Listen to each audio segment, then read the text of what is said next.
Welcome to Japanese Cooking 101. Today we are making ramen. Ramen is probably one of the most popular Japanese foods in the world.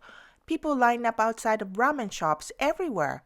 We posted our original ramen recipe back in 2013 and it's been one of our most watched videos on our channel. We are making it again with a few improvements and added flavors for our Best of Japanese Cooking 101 video series. These are the ingredients. There are two main components in ramen, noodles and soup. Noodles are called chukamen or Chinese-style noodles. A lot of restaurants make their own noodles, and of course those are the best. In Japanese or Asian market, you might find fresh ramen noodles often packaged with soup mix. Today we are using dry chukamen noodles and boil them. Or you can use pasta. Thin spaghetti or angel hair pasta are surprisingly good for ramen. For soup, we are going to make simple but delicious soy sauce and pork-based soup. For more information and complete recipe, please visit our website japanesecooking101.com. Let's begin. Salt the pork on the night before. Sprinkle salt all over the surface. Last time we used pork loin and it came out a little bit dry. Pork belly is very fatty, but it gives soup a wonderful taste, and cooked pork itself works as a topping. Wrap in a plastic and keep it in a refrigerator overnight. On the next day, we are going to make the soup. Cut green onions in halves, slice ginger, and smash garlic and peel the skin. In a medium pot, put water, green onions, ginger root, garlic, and the salted pork. Boil at high heat, skim fat and other floating scum. Then cover and simmer for 1.5 to 2 hours.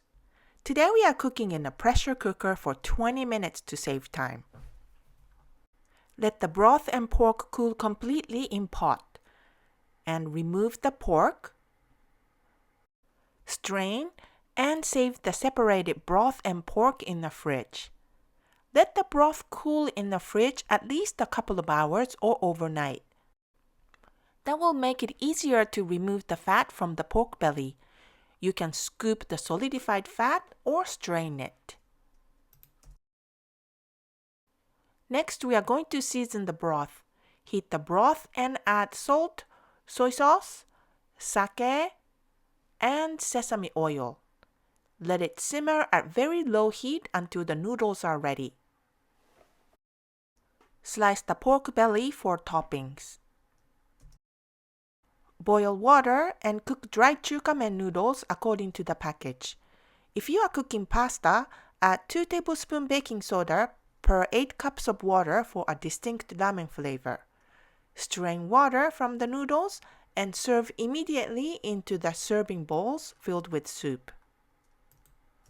And add the toppings: blanched bean sprouts, boiled eggs cut in halves, sliced pork belly, and top with green onions. If you want to take your homemade ramen to the next level, there are some additional toppings we recommend. Grated garlic gives an extra strong garlicky punch, and Rayu chili oil gives a nice kick. White pepper adds spicy aroma. You can soak boiled eggs in the soy sauce-based sauce to make ajitama. We have an easy-to-make recipe for it too. It may be time-consuming to make ramen from scratch, but the ingredients are easy to find and the process is quite simple. Add some flavors you like and experiment. You don't need to wait in line. Have a delicious bowl of ramen at home. 美味しいね。